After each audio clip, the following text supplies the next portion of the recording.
ಸಾಲ ಮಾಡಿಯಾದ್ರೂ ತುಪ್ಪ ತಿನ್ನು ಗೋಳು ಪರದಾಟ ಸಾಕಿನ್ನು ಅನ್ನೋ ಮಾತಿದೆ, ಹಾಡಿದೆ. ಅದೇ ಒಂದು ವಿಷಯವನ್ನ ಪರಿಪಾಠವನ್ನಾಗಿ ಮಾಡಿಕೊಂಡು ಒಬ್ಬ ವ್ಯಕ್ತಿ ಇಲ್ಲಿದ್ದಾನೆ. ಹೌದು, ಸಾಲ ಕೊಟ್ಟವರಿಗೆ ಪಂಗ್ರಾಮ ಹಾಕಿ ಕೈಗೊಂದು ಚೊಂಬು ಕೊಟ್ಟು ಎಸ್ಕೇಪ್ ಆಗಿದ್ದಾನೆ. ನೋಡಿ ನ್ಯೂಸ್.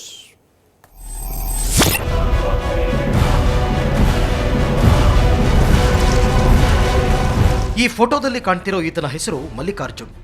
ಈತ ಮೂಲತಃ ಕೋಲಾರ ಜಿಲ್ಲೆಯವನು. ಸುಮಾರು 7-8 ವರ್ಷದಿಂದ ಬಿಡದಿಯ ಭುವನೇಶ್ವರಿ ನಗರದಲ್ಲಿ ವಾಸವಾಗಿದ್ದ. ಅಲ್ಲದೆ ಬಹಳ ಗ್ರ್ಯಾಂಡ್ ಆಗಿ ಚೌಡೇಶ್ವರಿ ಹಾರ್ಡ್ವೇರ್ ಅಂತ ಅಂಗಡಿನೂ ತೆರೆದಿದ್ದ. ಅಂಗಡಿಗೆ ಬರ್ತಾ ಇದ್ದ ಗಿರಾಕಿಗಳ ಜೊತೆ ಚೆನ್ನಾಗಿ ಮಾತನಾಡಿ ಮರಳು ಮಾಡ್ತಿದ್ದ. ಈತನ ಮಾತನ್ನು ನಂಬಿದ ಜನರು ಲಕ್ಷಾಂತರ ರೂಪಾಯಿ ಸಾಲ ಕೊಟ್ಟಿದ್ದರು. ಕೆಲವರು ಚಿನ್ನಾಭರಣವನ್ನು ಕೊಟ್ಟಿದ್ದರು. ಇದನ್ನೇ ಬಂಡವಾಳ ಮಾಡಿಕೊಂಡ ಮಲ್ಲಿಕಾರ್ಜುನ್ ಸಾಲಗಾರರಿಗೆ ಬೌನ್ಸ್ ಚೆಕ್ ಕೊಟ್ಟು ಪಂಗನಾಮ ಹಾಕಿ ಎಸ್ಕೇಪ್ ಆಗಿದ್ದ. ಅಂಗಡಿ ಇಟ್ಕೊಂಡಿದ್ದಾಗ ತಂಗಿ ಮದುವೆ ಮಾಡಬೇಕು ಅಂತ ಹೇಳಿ ಇನ್ನು ಮದುವೆ 8 ದಿವಸ 10 ದಿವಸ ಇದ್ದಂಗೆ ಬಂದು ನಮ್ಮ ಹತ್ರ ಒಡವೆ ತೊಗೊಂಡೋಗಿ ಇಟ್ಕೊಂಡು ಅದು ಮೋಸ ಮಾಡಿದ್ದಾನೆ. ಮತ್ತು ಅಮೌಂಟ್ ಸಾಲಿಲ್ಲ ಅಂತೇಳಿ 2 ಲಕ್ಷ ರೂಪಾಯಿ ನನ್ನ ಹತ್ರ ಅಮೌಂಟ್ ಕಾರಿಗೆ ಅಂತೇಳಿ 2 ಲಕ್ಷ ರೂಪಾಯಿ ದುಡ್ಡು ಇಸ್ಕೊಂಡು ಎಲ್ಲ 2930 ಫಾರಮ್ಗೆಲ್ಲ ಸೈನ್ ಹಾಕ್ಕೊಟ್ಟಿದ್ದಾನೆ. ಕಾರು ಕೊಟ್ಟಿಲ್ಲ, ಮೋಸ ಮಾಡಿ ಬೇರೆಯವ್ರಿಗೆ ಮಾರಿದ್ದಾನೆ. ನಾನು 3 ವರ್ಷಗಳಿಂದ ಸತತವಾಗಿ ನೋಡ್ತಾ ಇರೋದ್ರಿಂದ ಒಳ್ಳೆ ಬಿಸ್ನೆಸ್ ಕೊಡ್ತಾ ಇದ್ರು. ಹಾಗಾಗಿ 3 ಲಕ್ಷ ರೂಪಾಯಿ ಕೊಟ್ಟು 3 ತಿಂಗಳಾದರೂ ಏನೂ ಕೊಡಲಿಲ್ಲ. ಆಮೇಲೆ ನನಗೆ ಒಂದು ಕಾರು ಕೊಟ್ಟರು. ಕಾರು ಇದನ್ನು ಸುಮ್ಮನೆ ಇಟ್ಕೊಂಡಿರಿ ಕಾಸು ಕೊಡೋಗಂಟ ಅಂತ. ಮತ್ತೆ ಒಂದಿನ ನಾನು ಹೆಂಡ್ತಿಂಗ್ ಕರ್ಕೊಂಡು ಹೋಗ್ಬೇಕು ಊರಿಗೆ, ಕಾರು ಕೊಡು ಅಂತ ಈಸ್ಕೊಂಡು ಹೋದವನು. ಮತ್ತೆ ಕಾರು ತಂದುಕೊಡ್ಲಿಲ್ಲ. 3 ಲಕ್ಷ ರೂಪಾಯಿ ಇಲ್ಲ. ಮಲ್ಲಿಕಾರ್ಜುನನನ್ನು 3-4 ತಿಂಗಳಿನಿಂದ ಹುಡುಕ್ತಾ ಇದ್ದ ಸಾಲಗಾರರು ನಿನ್ನೆ ರಾತ್ರಿ ಅವನ ಅಂಗಡಿಯಲ್ಲಿ ಕೆಲಸಕ್ಕಿದ್ದ ಹುಡುಗನನ್ನು ತಡರಾತ್ರಿ ಹಿಡಿದಿದ್ರು. ಆದರೆ ಆತನಿಗೂ ಈ ಖದೀಮ ಸಂಬಳನೇ ಕೊಟ್ಟಿಲ್ಲ. ಹೀಗಾಗಿ ಅಂಗಡಿಯಲ್ಲಿನ ಸಾಮಾನುಗಳನ್ನು ಸಾಗಿಸಲು ಈತ ಸ್ಕೆಚ್ ಹಾಕಿದ್ದ. ಅವ್ರ ಅಮ್ಮ ಹೇಳಿದ್ರು ಐಟಮ್ ತೊಗೊಳ್ಳೋದಕ್ಕೆ. ನಾನು ಸ್ಯಾಲ್ರಿ ಅಮೌಂಟ್ ಕೊಟ್ಟಿರಲಿಲ್ಲ 4 ವರ್ಷದಿಂದ. ಅದಕ್ಕೆ ತೊಗೊಳಕ್ಕೆ ಹೇಳಿದ್ರು, ತೊಗೊತಾರೆ. ಅದು ನೈಟ್ ಟೈಮೇ ತಗೋಬೇಕಾ? ಹೌದು, ಜನ ಯಾರೂ ಸಿಗಲಿಲ್ಲ ಡೇ ಅಲ್ಲಿ, ಅದಕ್ಕೆ ನೈಟ್ ಅಂತ. ಸದ್ಯ ಮನೂನನ್ನು ಜನರು ಬಿಡದಿ ಪೊಲೀಸರಿಗೆ ಒಪ್ಪಿಸಿದ್ದಾರೆ. ಪ್ರಕರಣ ದಾಖಲಿಸಿಕೊಂಡಿರುವ ಪೊಲೀಸರು ವಂಚಕ ಮಲ್ಲಿಕಾರ್ಜುನನಿಗೆ ಬಲೆ ಬೀಸಿದ್ದಾರೆ. ದತ್ತುರಾಜ್, ಕ್ರೈಮ್ ಬ್ಯೂರೋ, ಸುವರ್ಣ ನ್ಯೂಸ್ 24/7 ಬೆಂಗಳೂರು.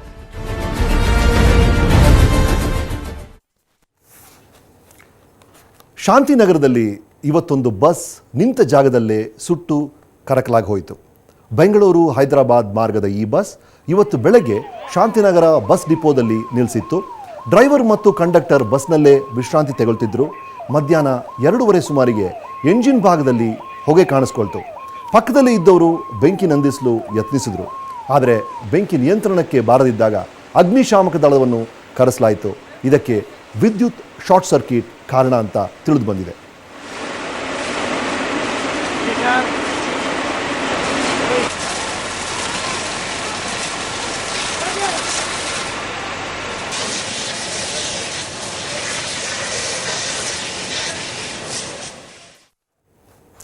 ಇವತ್ತು ನಾನು ಡೈರೆಕ್ಟ್ ಮಾಡಿರುವಂಥ ನಮ್ಮಣ್ಣ ಡಾನ್ ರಿಲೀಸ್ ಆಗಿದೆ.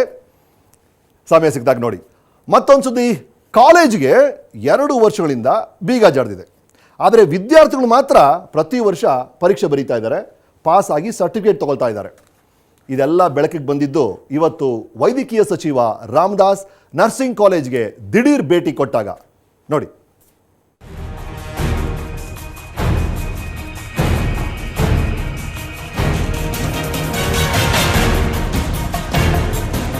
ಇದು ಚಾಮರಾಜಪೇಟೆಯಲ್ಲಿರೋ ಡಿಪ್ಲೊಮಾ ನರ್ಸಿಂಗ್ ಪರೀಕ್ಷಾ ಮಂಡಳಿ. ಎಷ್ಟೋ ವರ್ಷಗಳಿಂದ ಕೆಲವು ಏಜೆಂಟರು ಪರೀಕ್ಷಾ ಮಂಡಳಿಯ ಅಧಿಕಾರಿಗಳನ್ನ ಬುಕ್ ಮಾಡಿಕೊಂಡು ಅವ್ಯವಹಾರ ನಡೆಸುತ್ತಿದ್ರು. ಹೀಗಾಗಿ ಇವತ್ತು ವೈದ್ಯಕೀಯ ಸಚಿವ ರಾಮದಾಸ್ ಇಲ್ಲಿಗೆ ದಿಢೀರ್ ಭೇಟಿ ನೀಡಿ ದಾಖಲೆಗಳ ಪರಿಶೀಲನೆ ನಡೆಸಿದ್ರು. ಈ ವೇಳೆ ಮೈಸೂರಿನ ಡಯಾನಾ ಹಾಗೂ ದೋಸ್ತಿ ನರ್ಸಿಂಗ್ ಇನ್ಸ್ಟಿಟ್ಯೂಟ್ಗಳಿಗೆ ಬೀಗ ಜಡಿದಿದ್ರು. ಆ ಸಂಸ್ಥೆಯ ಹೆಸರಲ್ಲಿ 80 ರಾಜಸ್ಥಾನಿ ವಿದ್ಯಾರ್ಥಿಗಳಿಗೆ ಪರೀಕ್ಷೆ ಬರೆಯಲು ಅವಕಾಶ ಕೊಟ್ಟಿರುವುದನ್ನು ಕಂಡ ಸಚಿವರು ಕೆಂಡಾಮಂಡಲವಾದರು. Approval is as well as that application ಏನು ಕೊಟ್ಟಿದ್ದಾರೆ ಅದೆರಡು ಕಂಪೇರ್ ಮಾಡಿ, ಫೋಟೋ ಎಲ್ಲ ಕಂಪೇರ್ ಮಾಡಿ, ಆಮೇಲೆ ಪ್ರಿನ್ಸಿಪಲ್ ಲೆಟರ್ ನೋಡ್ತೀವಿ. ಪ್ರಿನ್ಸಿಪಲ್ ಸೈನ್ ಮಾಡಬೇಕು ಎವರಿ ಅಪ್ಲಿಕೇಶನ್ಗೆ. ಪ್ರಿನ್ಸಿಪಲ್ ಸೈನ್ ಮಾಡಬೇಕು ಎವರಿ ಅಪ್ಲಿಕೇಶನ್ಗೂ. ಅದೆಲ್ಲ ಕರೆಕ್ಟಾಗಿದ್ದರೆ ನಾವು ಹಾಲ್ ಟಿಕೆಟ್ ಕೊಡ್ತೀವಿ. ನಮ್ಮ ಪ್ರೊಸೀಜರ್ ಅಷ್ಟೇ ಇರೋದು. ಈಗ ನಮ್ಗೆ ಆ ವಿಷಯ ಗೊತ್ತಾಗಿದ್ದು, ಈಗ ನಾವು ಎನ್ಕ್ವೈರಿ ಮಾಡ್ತೀವಿ. ಏನಾಯಿತು, ಹೇಗಾಯಿತು, ನಾವು ಎನ್ಕ್ವೈರಿ ಮಾಡ್ತೀವಿ. ಪರೀಕ್ಷಾ ಮಂಡಳಿ ಅಧಿಕಾರಿಗಳೇ ಅವ್ಯವಹಾರ ನಡೆಸಿರುವುದನ್ನು ಒಪ್ಪಿಕೊಂಡ್ರು. ಸುಮಾರು 7-8 ಬೋಗಸ್ ಸಂಸ್ಥೆಗಳ ಹೆಸರಲ್ಲಿ 100 ವಿದ್ಯಾರ್ಥಿಗಳಿಗೆ ಪರೀಕ್ಷೆ ಬರೆಯಲು ಅವಕಾಶ ನೀಡಿರುವುದು ಬೆಳಕಿಗೆ ಬಂತು. ಹೀಗಾಗಿ ಕೂಡಲೇ ಮಂಡಳಿಯ ರಿಸೆಪ್ಷನಿಸ್ಟ್ ಮಂಜುನಾಥ್ ಮತ್ತು ಕ್ಲರ್ಕ್ ಸುನಂದ ಅವರನ್ನ ಅಮಾನತುಗೊಳಿಸಲಾಯಿತು. ಅಲ್ಲದೆ ಪೊಲೀಸ್ ಸ್ಟೇಷನ್ನಲ್ಲಿ ದೂರು ದಾಖಲಿಸಲು ನಿರ್ಧರಿಸಲಾಯಿತು. ಜೊತೆಗೆ ಸಿಒಡಿ ತನಿಖೆಗೆ ಒಪ್ಪಿಸಲು ಚಿಂತನೆ ನಡೆಸಿರುವುದಾಗಿ ಸಚಿವ ರಾಮದಾಸ್ ತಿಳಿಸಿದರು. ಕರ್ತವ್ಯನ ಅವ್ರು ಮಾಡಿಲ್ಲ, ಅವ್ರು ಮಾಡಬೇಕಾದಂಥ ಕರ್ತವ್ಯನ ಮಾಡಿಲ್ಲ ಅನ್ನುವಂಥ ಕಾರಣಕ್ಕೋಸ್ಕರವಾಗಿ ಎನ್ಕ್ವೈರಿ ಮುಗಿಯುವವರೆಗೆ ಅವ್ರನ್ನ ಹೊರಗಡೆ ಇಟ್ಟಿದ್ದೀವಿ. ಆದರೆ ಮುಖ್ಯವಾದಂಥ ವ್ಯಕ್ತಿಗಳು ಯಾರಿದ್ದಾರೆ ಅನ್ನೋದನ್ನ ಅದನ್ನೇ ಇವತ್ತು ಕಂಪ್ಲೇಂಟನ್ನು ಕೊಟ್ಟ ನಂತರದಲ್ಲಿ ಆ ವ್ಯಕ್ತಿಗಳು ಯಾರು ಅಂತ ಹುಡುಕುವಂಥ ಪ್ರಯತ್ನ ಮಾಡ್ತಾರೆ. ಇದನ್ನು ಮಾನ್ಯ ಮುಖ್ಯಮಂತ್ರಿಗಳ ಜೊತೆಯಲ್ಲಿ ಚರ್ಚೆ ಮಾಡಿ ಒಂದು COD ಎನ್ಕ್ವೈರಿ ಮಾಡಲಿಕ್ಕೆ ಬೇಕಾದಂಥ ರೀತಿಯಲ್ಲಿ ಕ್ರಮವನ್ನು ಕೈಗೊಳ್ಳಬೇಕು ಅಂತ ಅವರಿಗೆ ಮನವಿಯನ್ನು ಮಾಡ್ತೇನೆ. ಸಚಿವರ ಈ ಪರಿಶೀಲನೆಯಲ್ಲಿ ದೊಡ್ಡ ದೊಡ್ಡ ತಿಮಿಂಗಲಗಳೇ ಸಿಕ್ಕಿಕೊಂಡಿರುವುದು ಮೇಲ್ನೋಟಕ್ಕೆ ಕಂಡುಬಂದಿದೆ. ಆದರೆ ಜವಾಬ್ದಾರಿ ಹೊಂದಿದ ಮೇಲ್ಮಟ್ಟದ ಅಧಿಕಾರಿಗಳನ್ನು ಬಿಟ್ಟು ಒಬ್ಬ ರಿಸೆಪ್ಷನಿಸ್ಟ್ ಮತ್ತು ಒಬ್ಬ ಕ್ಲರ್ಕ್ಗೆ ಮಾತ್ರ ಶಿಕ್ಷೆ ನೀಡಿದ್ದು ಎಷ್ಟರ ಮಟ್ಟಿಗೆ ಸರಿ ಅನ್ನೋದೇ ಪ್ರಶ್ನೆ. ರಜನಿ MG, ಸುವರ್ಣ ನ್ಯೂಸ್ 24/7 ಬೆಂಗಳೂರು. ಇವತ್ತು ನಾನು ಆಕ್ಟ್ ಮಾಡಿ ಡೈರೆಕ್ಟ್ ಮಾಡಿರುವಂಥ ನಮ್ಮಣ್ಣ ಡಾನ್ ಎಲ್ಲ ಕಡೆ ರಿಲೀಸ್ ಆಗಿದೆ. ಫ್ಯಾಮಿಲಿ ಜೊತೆ ಹೋಗಿ ನೋಡಿ, ಎಂಜಾಯ್ ಮಾಡ್ತೀರಿ. ಇನ್ನೂ ಬೆಂಗಳೂರಿನ ಸುದ್ದಿಗಳು ಹಲವಿವೆ, ಅವು ನೋಡೋದಕ್ಕೆ ಮುಂಚೆ ಒಂದು ಸಣ್ಣ ಬ್ರೇಕ್. Take a break.